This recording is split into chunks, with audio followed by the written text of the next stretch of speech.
فين تاني؟ وريني كده، وريني. دي خلاص تمام.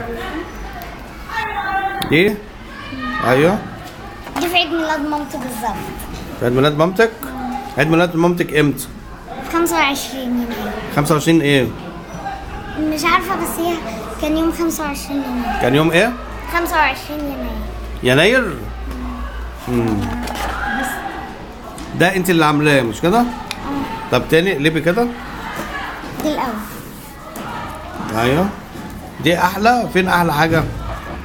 احلى حاجة انت عملتيها فين؟ بعد دول بشوية. ايه؟ بعد دول بشوية. بعد دول بشوية؟ ده بقى أخويا وهو نايم متملك منه. انت رسمتيه؟ رسمتي اخوك وهو نايم؟ وهو شبهه كده؟ يعني مش قوي بس قريب منه. طيب قولي اسمك بقى تاني كده. ندى محمد أحمد. في سنة كام؟ تالتة ابتدائي. طيب ماشي. في مدرسة ايه؟ رياض الصالحين. في المنصورة مش كده؟ ماشي.